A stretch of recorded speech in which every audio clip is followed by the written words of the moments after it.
Hello, hello. We're live.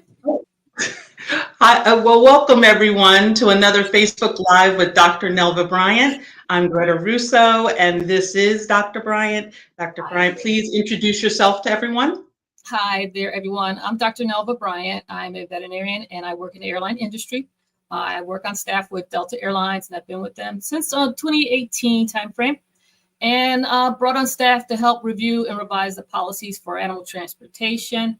And I love that role. I think the airline and folks having animals being transported by Delta really have benefited because having a veterinary oversight on a lot of the policies and procedures are extremely important for the safety and welfare of animals. So that's what I do with Delta, and I love it. Outside of that, I have developed When Pets Fly, and it's my platform to share pet-centric or animal-centric travel education. It's my way of also introducing our followers to different stakeholders in the animal transportation industry. And today, got another good guest with us today to share some information. So thank you for following us. And Greta, please introduce yourself. You're my right hand. And thank you so much for all that you do for me. Oh, you're welcome. Everyone, I'm Greta Russo, and I am a passenger in this journey that as we are moving along and learning so much about animal transportation and all of the different people that are touch points in this process. I assist with the marketing for When Pets Fly. And we just have been growing as this is our fourth year, I think, with When Pets Fly, but our third year with Facebook Lives. And we just have been reaching an international audience, and we absolutely love it because animal transportation is not just in the United States, nor is it just in one other country. It's worldwide. Oh, yeah. And we try to share from every different aspect to help everyone coming from any area in the world. So, and the good thing is we have a guest today that specializes in international travel. So this will be a great conversation in getting tips on what people should do, maybe things that they shouldn't do, but definitely learning about what would make things a more safe form of transportation for the animal during its flight with an aircraft. Yeah, international travel is complicated for pet travel. I mean, I don't know. Well, it's probably, you know what, we make it seem so easy because in our mind, we just get our passport updated and we pack and we go, basically. I mean, there might be some visas we have to get done as well. Or depending on the destination, we might need some certain vaccinations or some medication. I remember I went to years ago, went to El Salvador and Nicaragua. And I had to have anti-malarial medication, all these things I had to have while I was away and take and everything. So we have that, and that's not always, I think that was a given because I was public health service and that was something that was given to me. I don't know if routine people actually look to take medication like that in different countries to prevent malaria or what have you. But say that to say, sometimes we might think it's simple as just passport and visa to get to that destination for us. But when it comes to pets or other animals, there are vaccination requirements. There's diagnostic testing, titers, all these different things has to be done. They have to be on anti-parasitic type things so they don't get fleas or ticks. All these things have to be done to get to that destination. And it's not simple. So I did a presentation. I said that basically international pet travel, it's complicated. It really is. So for your pet owners wishing to travel internationally, you need help. You really need the help of a pet shipper that's very knowledgeable in international pet travel. So I'm glad to introduce someone that's U.S. based to folks today. Should be a good one. Yeah, absolutely. And, now that we're knocking on spring's door, lots of people are planning for the year of where they want to go with their animal. I would have to say probably most of your pet travel experience is in the planning, because there's so much you have to do first Right. before you even get to the plane. We consistently have mentioned, getting the proper crate. You have to make sure that your pet fits, not only fits the crate dimensions so that they're comfortable inside of it, but you have to make sure that it is an IATA compliant crate, and meets international standards, because you want to make sure that you put your pet in a strong crate in cargo, because anything can happen in there and you want them to be safe and comfortable. So that's most important right there. We recommend some on our site, but you have to be careful, because all crates that indicate that they are airline compliant are not. Right. You really need to go to IATA's website to check out what the dimensions are, or you can even go to our website and check out what the dimensions are. But Dr. Bryant has spoken on this lots of times. Yeah, and another feature about the crates that people love to buy collapsible crates where they can kind of, when you're not using, you can put it away and everything. But collapsible crates are actually not approved for transport by cargo, because what if they collapse during transport? And you don't want to have that risk during transport. So it's kind of have to be solid and rigid construction. I mean, those hard plastics do work.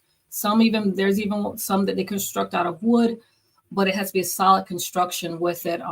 If it's collapsible, it's not acceptable. And I've seen some great ones that look like they're sturdy, but they're collapsible, and that kind of would say no. And the thing about it though, too, when you get to the destination, say if you're traveling through certain countries, be aware that IATA, the International Air Transport Association, their live animal regulations are actually adopted in some countries.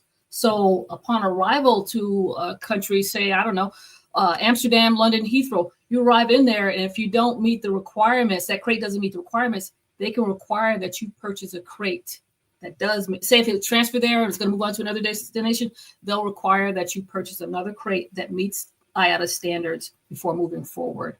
So just be mindful of that. That would be another fee you'd have to incur, and unavoidable fee that you might have to incur in reference to that, because you chose an incorrect type of crate to transport your pet in. So just be mindful of that. And again, working with a experienced pet shipper will help alleviate that problem, because they know the standards. So there's many reasons why you need a pet shipper. And another sector, you're saying, yes, people are traveling. We've got a community of military or foreign service officers that are traveling on permanent change of station orders. They definitely is a sector that really needs assistance with this process, because they're doing a big, huge move, and they need help of knowing what to do in this process. Absolutely. And also, when you are traveling internationally, this is required outside of the United States. It should be required within the United States. Yeah. But with the microchip, you have to have a microchip. And it has to be, what is it, a 15 number? I think it's 15 digits. It's ISO compatible microchip. That's another thing you have to be mindful and be aware of, because, oh gosh, I did a little bit of research. You can actually find microchips on Amazon, and it's kind of scary.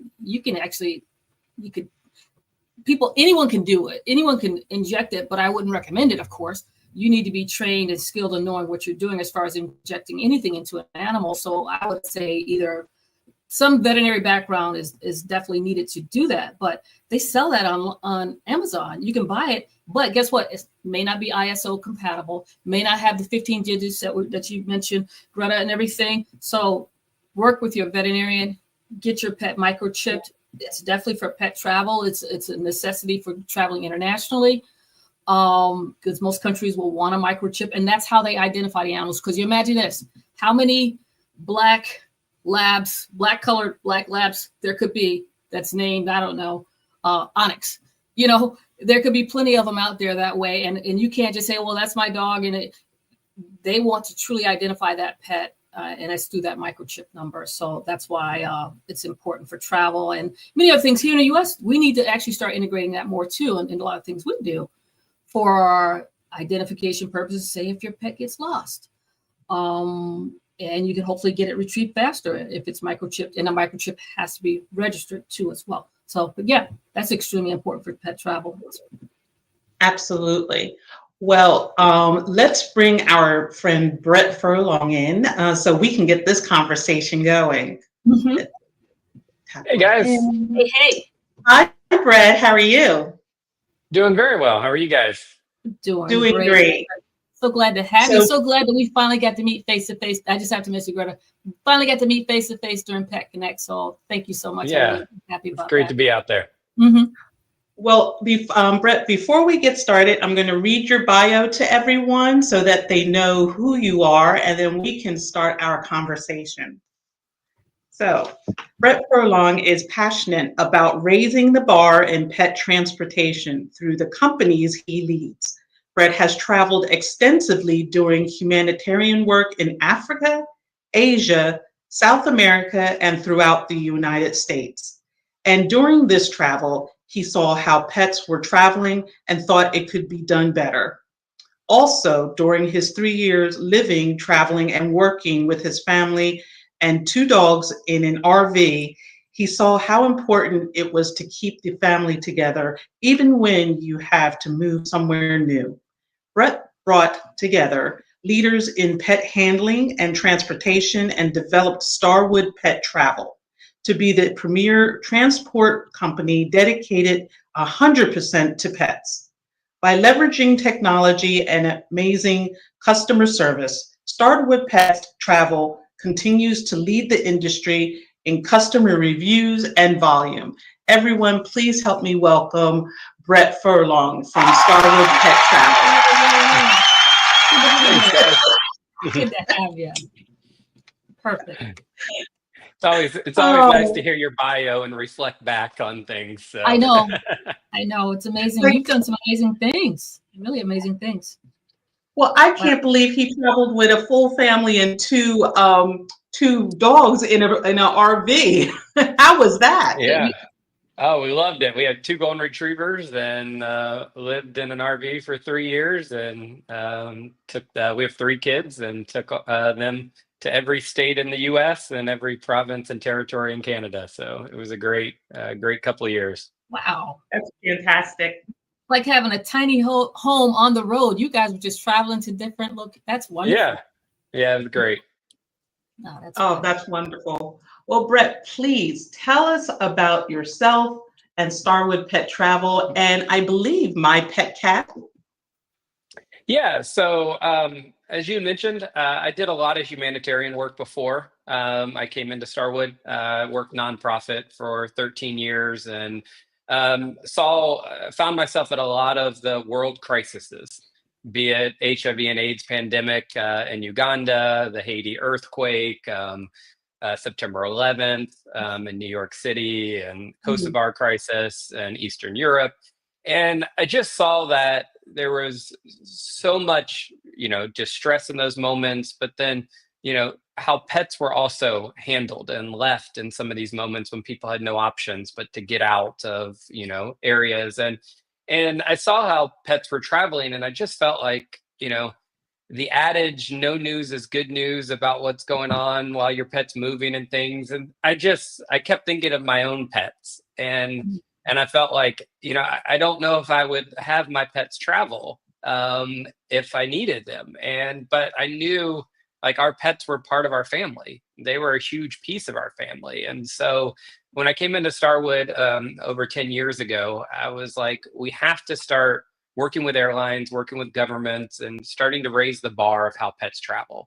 I've always said, dogs have moved from the backyard to the living room, to the bedroom, and now for some to the bed. Right. And they're not a commodity.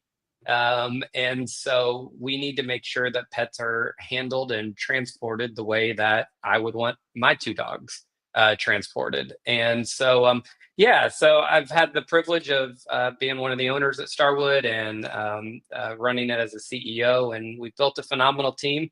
and we get the privilege of bringing families back together. People relocating internationally for military orders, to jobs, to retirement. And we hear it all the time. I don't care what happens to my couch or my car or whatever. Don't hurt my dog, or don't hurt my cat. And so we work at that stressful time with people's lives of changing jobs, moving homes, all that, and try to make it a little less stressful on the complexities and ever-changing rules when it comes to international pet relocation. I bet the greatest reward out of all of this is when you see a pet reunited with their family. We love that. We have over 4,000 5-star reviews, and to see the pictures and the videos and all those means so much to us and our team. Every Monday, we have an employee that sends all the reviews from the past week out, and it's just one of the best ways to start a new week. Just reading all the families that were reunited and seeing the pictures and the videos. And so it's just a great opportunity for our team to say, here we go, we're starting another week. Oh, that's great. That's fantastic. You had mentioned that you do work with airlines and with governments. Can you explain that a little bit further? Yeah, I'm very passionate about making sure the whole system works right. Like, it's one thing to be a pet relocation company, but at the end of the day, there's no business plan for me owning a Boeing 777. And so we don't fly international. So we need airline partners that are doing this. We need government agencies to understand what the pet parent is going through and what new requirements they're putting on and what that means.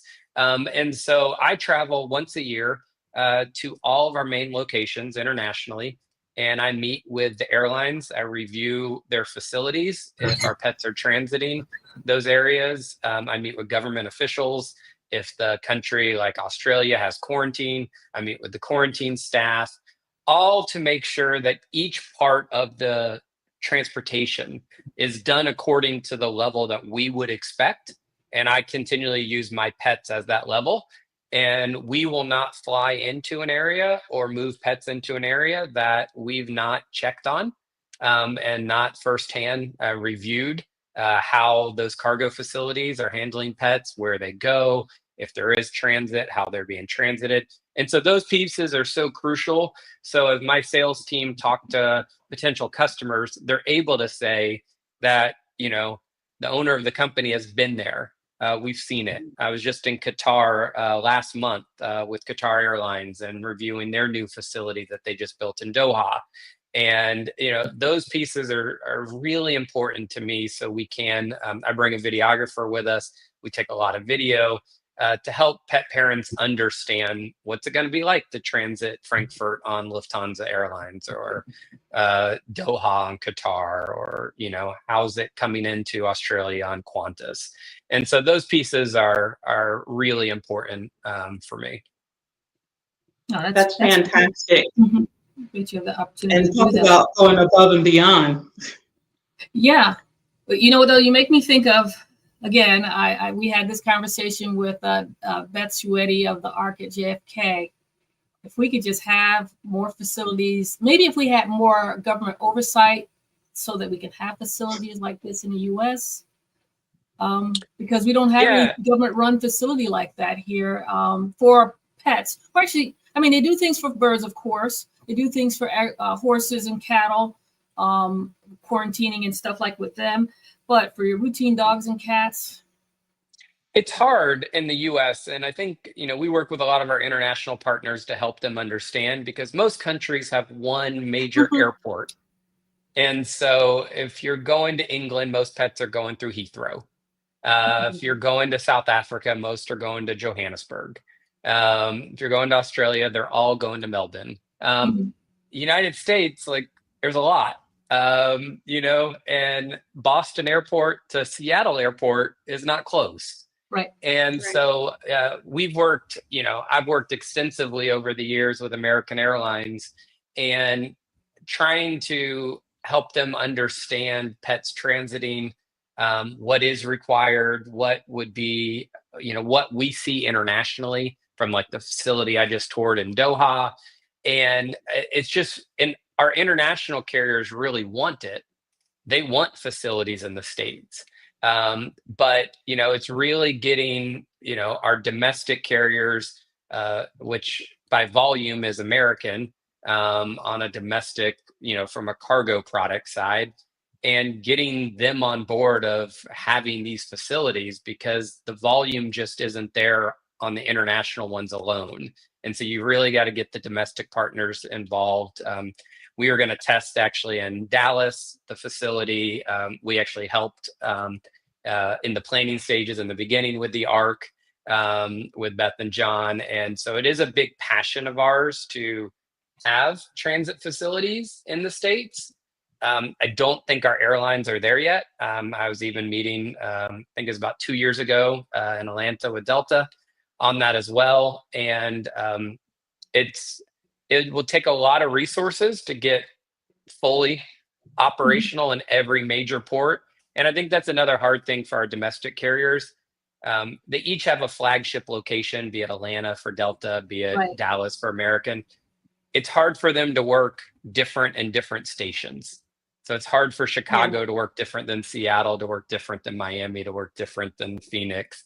And so has to be one of those things that we come across as facilities that, can be similar across the board. But my hope is we'll get there. I know there's some even lobbying going on in DC for that, to start kind of raising the bar of how pets are being handled in the US. And so maybe it's something we will see over the years, but it has been a passion of mine trying to get that.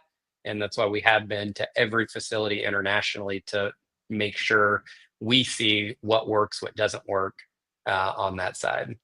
That's good. That's fantastic. Now, I have the question of what makes Starwood different. So I wasn't sure if we started covering that, or if there's even more things. But what makes Starwood stand out? Yeah, for me, it's been, I always come back to my staff hear it all the time. I come back to my pets and what I would want if my pets were traveling. And some travel is long. If your pet is going to Australia, not only is the planning time long, but just the whole journey is long. And so right now, if you want your pet to go to Australia, it's 9 months of planning. So we're at a 9-month mark of planning. So there's no way to speed that up either. And so then your pet is, has to fly all the way to Australia. And then it's going to be in quarantine for 10 to 30 days. And then if you're not in Melbourne, then it's a domestic flight to get to Brisbane or Sydney. And then you get to see your pet. And so it's a long, and so what I've always wanted and what we've built Starwood is to really pull the curtain back of how pet travel works. We don't want there to be any mystery of pet travel. Right. We want you to know every part. And so we've been on the tarmac. We videoed pets getting loaded in Australia and having team members in the cargo hold to show how the pets get brought in. Where do they get put? We film in these facilities to let people know where their pets go. And so I think helping people understand that. We also want people knowledgeable of pet travel. And so we've spent a lot of money and resources on technology to help people become knowledgeable. The number one way for your pet to get injured in transport has nothing to do with the airline or government facility. It's really your pet not being acclimated to a crate. And that's on the owner side. Yep. It's not on the airline side. And so, but those kind of things, owners are, especially in our area, they're relocating, they're busy, they got so many other things going on. They're trying to figure out what school their kids are going to go to. Did the house close in the other country? And all these things. So thinking weeks ahead to get your pet acclimated to a crate isn't kind of normal thought. And so we really like to make sure from a technology standpoint, we were the first company that had tracking during transport. So we partner with a phenomenal company called CareTags. And on top of each of our crates are QR codes. And we now have government organizations, the ARC at Heathrow and AAC, Quarantine in Australia. they're all scanning our QR codes, giving updates, taking pictures. And so pet parents understand at each stage of the move when their pet arrived, they can see those photos.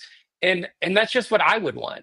I would want that as a pet parent. And so we've invested a lot in that to help people have that experience. And so through online portals and all that, they have a lot of things at their disposal. So be it midnight when they're able to research a bunch of things and watch our videos, or whenever, they have that at their fingertips. Yeah, that's perfect to scan the QR codes. That's really a nice touch with it. But let me go back to something you initially said.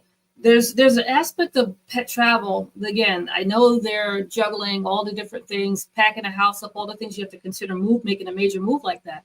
But you can't, you've got to add your pet in that process too, preparing, as you're saying, getting acclimated to the crate, being confined in the crate.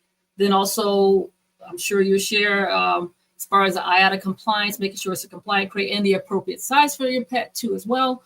All that comes into play, and other feature, make sure they're medically fit for air travel too. You know, if they've got an underlying health condition, heart, lung, liver disease, or whatever, you need to make sure you have that checked and make sure you get the clean bill of health before traveling from your veterinarian, because that can come into play. So yeah, not having them acclimated and then sending a pet that has an underlying medical condition, that can be something that can really go bad during transport. And that has nothing to do with the airline.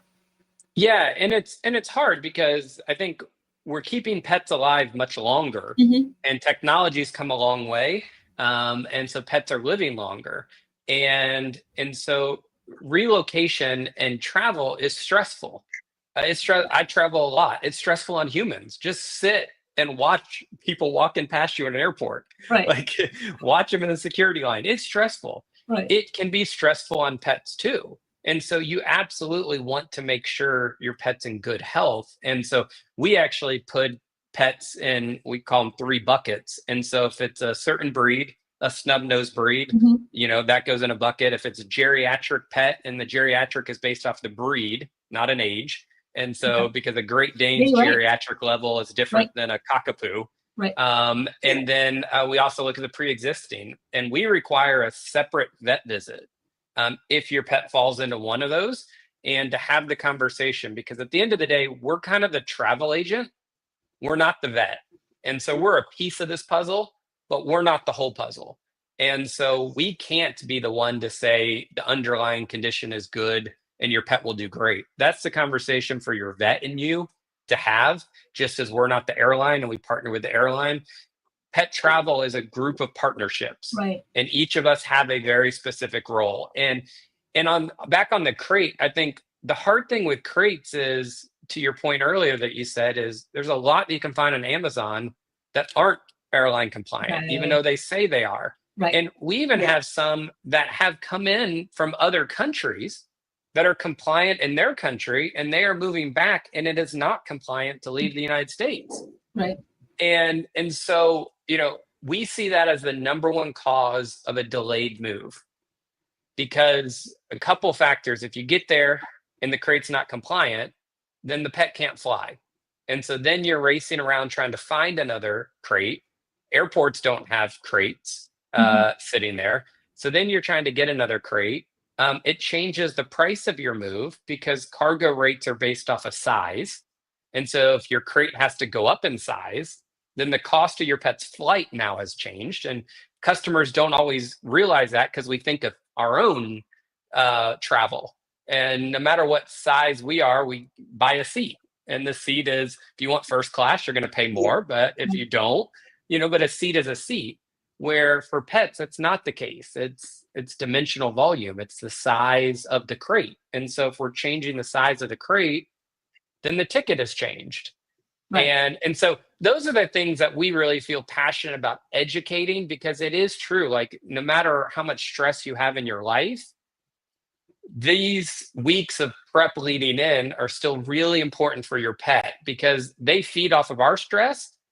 And so it's usually the day of travel is very stressful on the owner and everything. And so we work really hard to help them understand those pieces. Another thing I want to bring up about the crates, Brett, too, There's folks have to realize, as far as the aircrafts that are being chosen going to these different destinations, not all aircrafts have the ability to transport animals.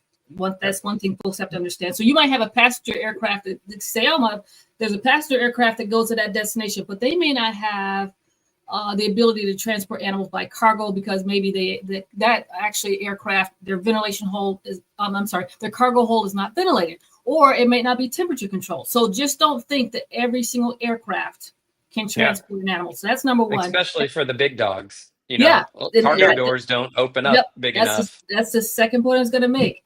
There's also within aircrafts, there's restrictions on the size of crates. And if you have some of the giant crates, and I'm sorry, I don't know the dimensions off, but some of the giant crates cannot fit through the door. And no, they're not going to tip it. It can't fit through the door. Or sometimes a cargo hold might not be just a flat surface. It might be configured where it's limited in space too. So it may not allow it to go in there. But what people do in those instances, when they find out the restrictions on the aircraft and the crate size, they'll say, well, it can fit in a smaller one, the 500 series instead of the 700 being a giant. It can fit in a 500 series crate, but the crate might be too small for your pet. So the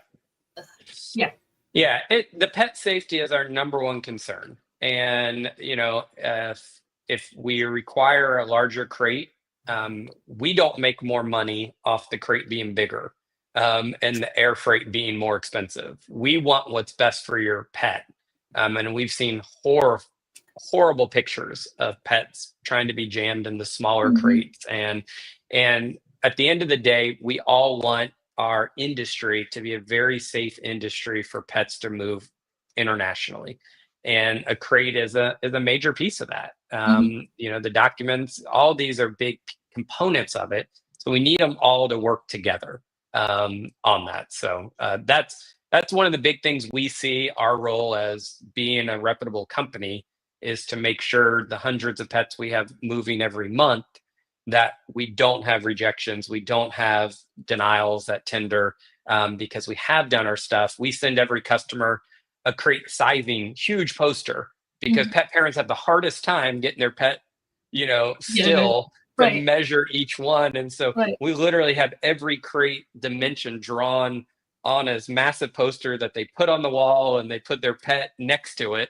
And then we can see exactly what crate's going to be the best crate on that. And so it's just those things that, there's some locations you can do it yourself. And that's what we hear a lot of times. People come to us last minute. I've been trying to do this myself.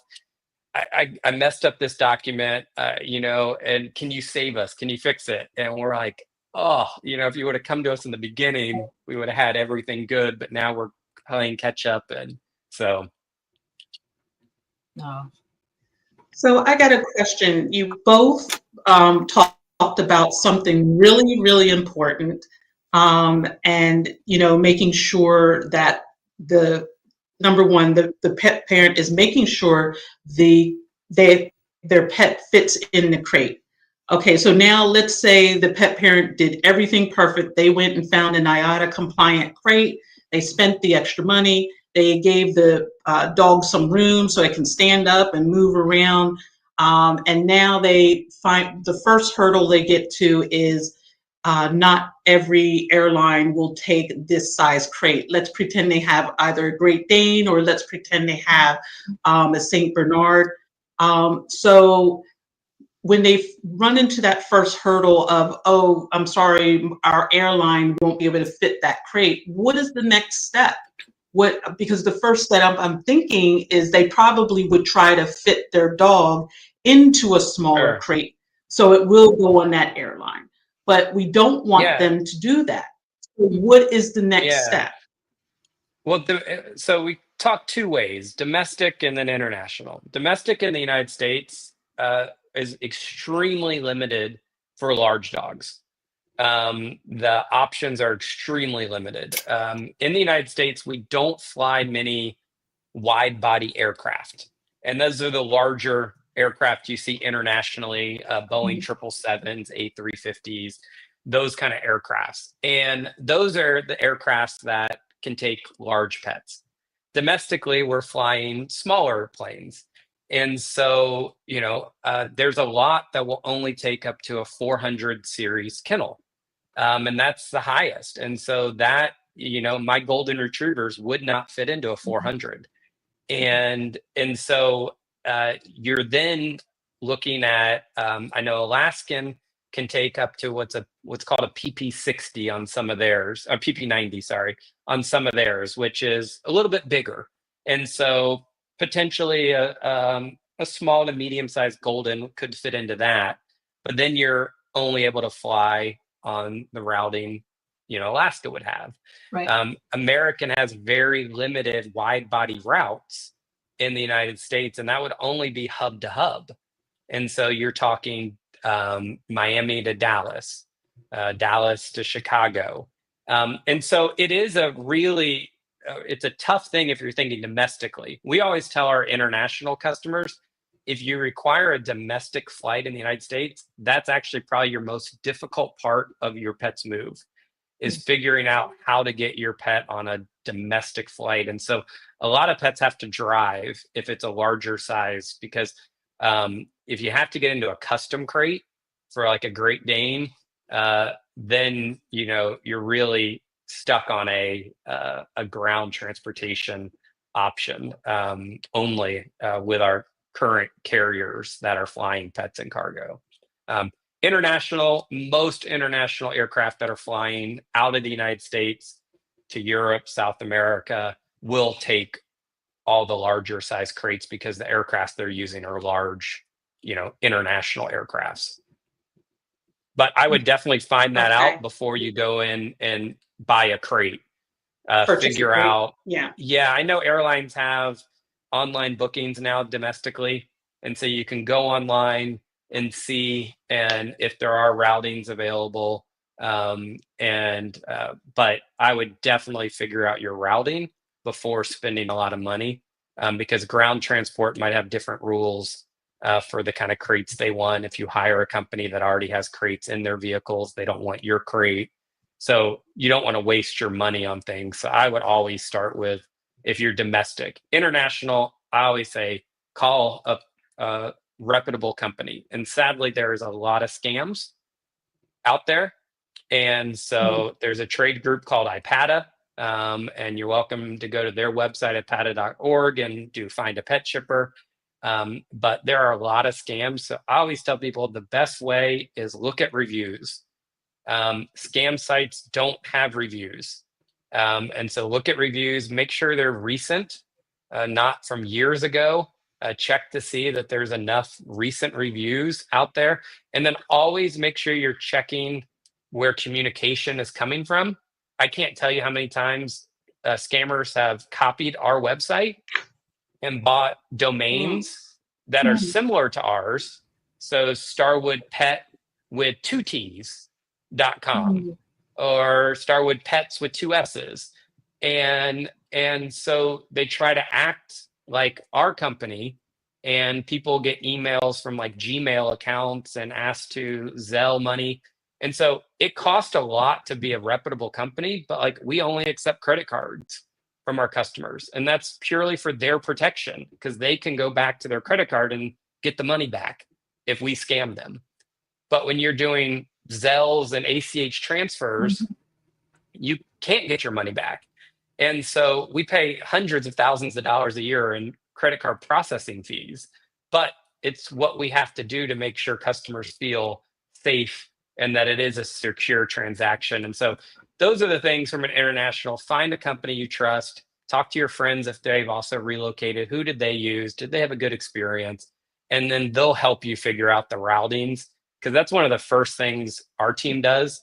Is we have a whole computer system that knows the best routings for all pets and knows from their size to their breed, because a snub-nosed breed is going to route differently than a non-snub-nosed breed.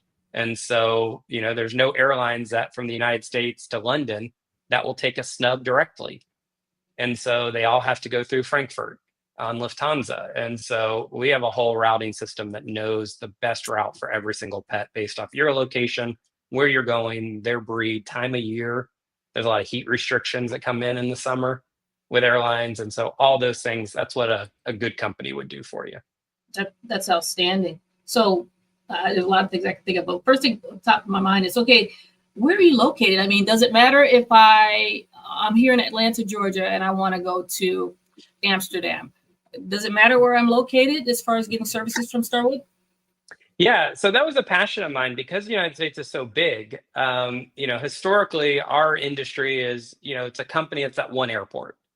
And so, they might be in Boston or in Atlanta and they handle Atlanta. But in the United States, we have a lot of other airports. And so we decided to grow our ground network to have drivers at most of the main locations. And so we have drivers in these locations to make sure we can bring your pet to the airport. We also have a security clearance where our drivers are the ones that have to bring your pet because it is a potential security threat with pets being in cargo. And so all of our drivers have what's called an STA, a security threat assessment through the TSA. We have what's called an IAC as a company. And if we don't follow all security protocols, we're fined $600 per seat on the aircraft is our fine from the TSA, because security is a huge concern and we always want to make sure. And so we put drivers in all these locations to make sure that our brand and our core is throughout everything we do, and that the driver training in that. Airports that we don't currently have a driver, we have been on site with our partner there and reviewed their vehicles, make sure they have proper vans, proper facilities, all to make sure they hit all of those levels. And so we've always been remote as a company. And so I have employees in 14 states. We have employees in Europe as well. And so we take any US and now expanding into other countries that are coming back into the United States as well. So we work in Australia and Europe as well, and New Zealand coming back to the United States. That's good. That's perfect. Well, I have a question for you because I remember something just from a question you had before or a suggestion. What are some of the let's see, we're getting close to time. What are some of the challenges? What do you think is the most challenging thing for pet transport right now? Yeah, so much of what we do is a orchestrated dance in very specific order. And I think what pet parents don't always understand, especially as your first time, it's completely opposite than human travel. Human travel, I think I could go on Delta Airlines right now and book a flight in 2026. Next spring break, I could probably already book a flight down to the Caribbean. For pet travel, there's some airlines, our window to book is 10 days before the pet travels. We can't book a flight until 10 days before. And so same with government stuff. You mentioned microchip in the very beginning. Most international countries won't recognize any of your vaccinations if the pet wasn't microchipped at that time. So if you get your pet microchip now, that rabies didn't mean anything. Right. So now you got to start the rabies vaccine all over because it's the only way to tell that that pet and that vaccine went into that pet. Yep. And so there's so many of these steps from government approvals to, Australia now we have to send a pet to the vet to take a picture of the microchip reader. And then that has to go to the USDA, and the USDA sends that on to the Australian counterparts and they approve it. And then it comes back, and then we have to do it again at a different vet. Take another picture, back to the USDA, back to Australia, back to us before we can even start the process. And then we have 6-month waiting period for rabies results and all this. And so there is so many of these things that have to happen in very sequential order, that the import permit can't happen until this, and we can't get quarantine reservations, but you can't book Qantas until you have a quarantine reservation. Right. And so I think that's what we've seen a lot, is when people have started down the road to try to do it themselves to save some money on that, which we fully understand, but then end up costing themselves a lot of money because the pet gets delayed months and months, and then their travel's now delayed and they're having to put them in a boarding facility for months. Right. And so I think that's our biggest area that we would say pet parents are confused on, is just how detailed that is. That again, you're saying good 9 months out to get to Australia. Can you think of any other countries that's as detailed? Because I know Australia is really, as far as their regulatory requirements going, is really detailed. Can you think of any other countries that kind of is very similar with their importation requirements for pets as well? Yeah, Australia is the furthest. So that's kind of then you have other ones like, we can get a pet to the UK in a couple weeks. So, barring if everything is in order. Yeah. New Zealand would be close, but they're not going to be at that 9-month mark. And so and even domestically, Hawaii works Yes. very different than mainland because Right. they are rabies free. And so what it is any country that is rabies free. The United States hasn't had canine rabies for years, but we still have rabies in our country with raccoons or other animals. And so we're not a rabies-free country. And so a pet coming from a rabies country to a non-rabies country, there's a lot of additional steps that have to take place. Perfect. I love you say that. Trust me. We were just talking about that a couple weeks back with someone else, but yeah, we've been eradicated for canine variant rabies since 2007 and everything. So, but that brings up another challenge for you. What about your international movies coming back into the U.S. with CDC's regulations? What are your thoughts? That's been a challenge. Yeah, it has. United States historically was like the easiest country in the world to get a pet into. It was. They didn't even require rabies certificates. It was just kind of like, get your pet in and we'll welcome them. Right. And then COVID hit and the government realized that it actually was 3 pets, 3 dogs that were imported that had rabies and got through. And I think they said it was like an $8 billion issue if canine rabies came back. And the CDC, and the hard thing from a government perspective is it's CDC, it's USDA, it's Border Patrol, it's so many groups that do a piece of it. They didn't have, the power, the staffing power to handle it. And so we, for a short period, embargoed 100 countries that their pets couldn't come into the United States. And then we pulled it back and said, okay, we'll have a new way to do it. And now we have a high risk and low risk.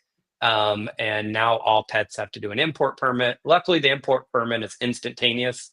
I've heard people landing in the United States and on their phone quickly doing the import permit once their pet even arrived here. We don't suggest that at all, but it is an instant. But for pets coming from those 100 high-risk countries, it's a whole different process now. So yes. We work with a lot of pets coming in from Dubai, and they have to do a lot more stuff beforehand if they don't want to quarantine here. And we're limited on our airports that pets can fly into. Right. So Atlanta is one, but currently there's none in Texas. And so, if a pet's trying to get to the Midwest, we got Atlanta, DC, New York, Philadelphia, but then, we're going to LA or Miami. Like there's big gaps. And so we're hoping more CDC facilities open. We need more of the CDC facilities, you're right, in these locations to allow them to come in that way because there's a limited number. What is it, like maybe 5 or 6 or 7? No more than 8, I don't think. But think of the capacity. I mean, they may not have the ability to hold, 30 dogs or whatever in quarantine coming from high-risk countries. So that's huge. And we work with them to do everything in country so their pet doesn't have to quarantine. Their pet still has to go to that facility, but that's a short visit. Your pet will be released that day. And so because we do know, like from the ARC working with them, they can't take a bunch of pets quarantining for that long. And so everybody wants you to do your work in the country beforehand. So it is a quick entry into the US. Wow. It's the more I hear you talk, it's like it's impossible for a pet parent to do this by themselves. It's like the first thing they should think of is, to reach out to someone like Starwood Pets. And it's hard because it is a balance, because at the end of the day, we want families to stay together. And pet travel after COVID got really expensive, and it's still very expensive. The cargo cost alone is so expensive, and then government paperwork and the filing fees. And so we've always been passionate about keeping families together. So like all of our quotes, we do an economy business premium. And so if you want to do more of the work, you can book an economy which is going to require you to take your pets to the vet, but we're going to walk you through every step still. Or if you want us to do everything, you can book the premium and we're going to be driving your pet to the vet and doing all that work. So we try to accommodate each kind of economic, factor, because we don't want people rehoming pets if all possible. We know, especially military, it's a huge passion of mine. My dad was in the military. And, if you're on PCS orders and you have a family, like your kids are already leaving what they knew for those year, 2, 3, and now moving to another location. And that pet is that comfort. And Right. so, we work hard at making sure our military understand, now that they get reimbursement back. And we were working with government agencies to get that up to the current 4,000 for international relocation. And so they can get reimbursement if they have active PCS orders. And so for us, it's finding that balance of some want full premium and do everything, and perfect, we can do that. But we try to keep it on the lowest end possible too, for those who just can't afford, because we don't want to. We offer a firm. I think we're probably the only pet shipping company that offers a firm, so you can kind of buy now, pay later to finance it over, because we want you to be able to keep your pets with you wherever you're going. So That's perfect. That's perfect. So I wanted to, this conversation itself was tips beyond tips for pet parents and everything, but I wanted to at least end the call with, what are some tips that you can give pet parents, some quick takeaways? yeah, get comfortable with, if you're hiring a pet shipping company, make sure you're comfortable with them. If you have questions in the beginning, ask. It's kind of like a relationship. Don't start dating if you don't like the person you're dating. And so it's just more issues. And at the end of the day, if you're paying a professional to help you, you should feel relief in that area and not more stress. Now, pet parents still have a big part in this. We have some customers that feel like, I hired you for premium, that means we don't do anything. And it's no, there's still a lot that has to happen. We can't legally sign documents or file things or get your passport and all these things. And so there is a lot that are still on the pet parent side. And so you want to have that good relationship with the company. And then second on that is you want to trust them. You don't want to think that your knowledge, like I don't get on an airplane and see the pilot and go, you know what, I was flying a flight simulator on my iPad, and so I probably know as much as that pilot does. And so, I want to tell you my tips. No, I get in and sit down and shut up because they're the experts. And I think with reputable companies, it is trusting that they do understand all those nuances. And for a lot of pet parents, it gets overwhelming. And so we take every move into 5 stages, and we tell everybody, we'll get you to your date of travel, but let's think of 1 stage at a time, because it's so overwhelming to think of what's the driver going to do the morning of when we're nowhere near that stage. And so let's do stage 1, and then we'll get to stage 2. And so I think once you trust that company, you'll trust them to be able to lead the dance, instead of you feeling like you have to be the one, initiating everything. Because there's also a lot of downtime. If it's like Australia, there's a lot of months that we just wait. We wait for documents to arrive, and there's not anything we can do. And so you want to trust that company knows that. And then the crate acclimation we hit on already, but we drill that so much. You got to get your pets acclimated. We can't do that for you the day we pick your pet up. And we've seen so many pets just so stressed out about their crates. And if you do it right, they'll be very comfortable during travel. Dogs and cats love to be tight and secure and feel safe. And that crate can be that part of safety for them. So they shouldn't be clawing at the door, trying to bite their way out. So that's our big tips. That's perfect. That's fantastic. Yeah. Fantastic. I love what you said, but like I said, when you have it, just every, let's cross that bridge when we get to it. So the first step is let's handle this part, then the next part, and then just lead them through the whole process. But I love what you're doing. I think it's more, and you're Brett, you're very personable. So I can imagine everything is very personable, how you interact with everyone, and you build that trust and relax. Just let you do your job, right? Like I said, let the pilot fly the plane. Let Brett and Starwood take care of your pet, your international travel. Yeah, and you want to feel that way. Like you don't want to get on your plane and wonder if the pilot knows what she or he's doing. Like you want to sit back and just relax. And so the same thing, like we pick airlines because we've interviewed their teams, we've been to their facilities, we know how their pets transit. And so we don't do anything that we haven't walked and experienced. And so when we pick that travel, you might see that, well, there's this better flight over here. Well, a better flight doesn't take that crate or doesn't take that breed or doesn't has a heat issue out of Miami and all these components. And so when we pick that, we've thought through each of these pieces. Right. Perfect. Well, Dr. Bryant, is there any last things that you would like to ask or mention with Brett? I'm just happy we're here, Brett. I'm glad we connected face-to-face with Pet Connect, and I want us to continue on with our relationship and continue communicating. Definitely want to have you back again to see where you are and just how you're growing with Starwood and anything else we can do together. I'm open to it and everything, but I'm happy you're here, and thank you so much for sharing the information. I think it was extremely valuable. Well, thank you for your time. It's a passion of ours to be able to get information out, and so anything we can do to help pets travel safely, we're big fans of it. So thank you for what you guys do every month on this platform, and look forward to seeing you guys again in the future. Oh, absolutely. This has been such a fun conversation and chock full of information that I hope people took notes to.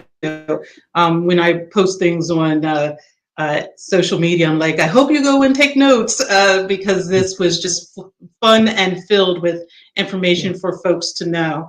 I wanted to ask real quick before we leave, because I didn't get to this question earlier. There was a question I wanted to ask of what are your top destinations?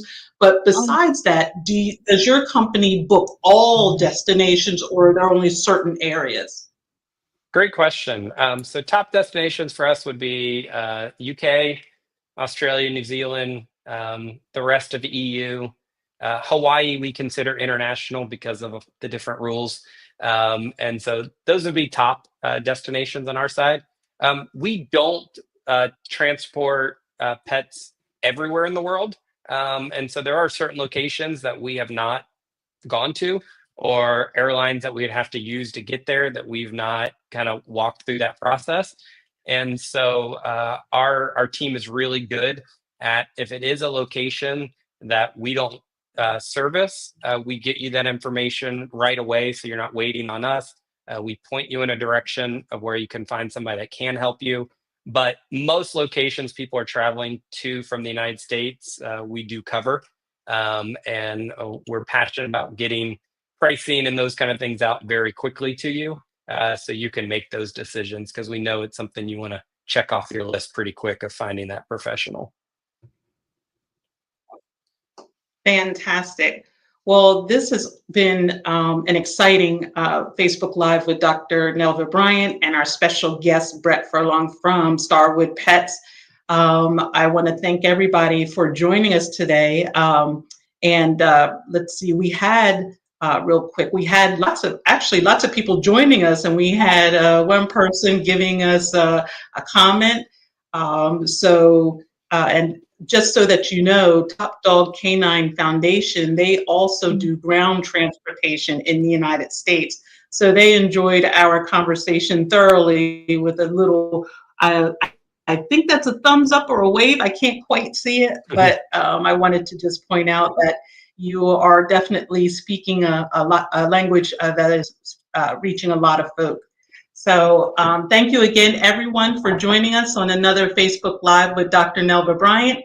And we will see you next month in April. But we will definitely have to bring Brett back again for another great conversation.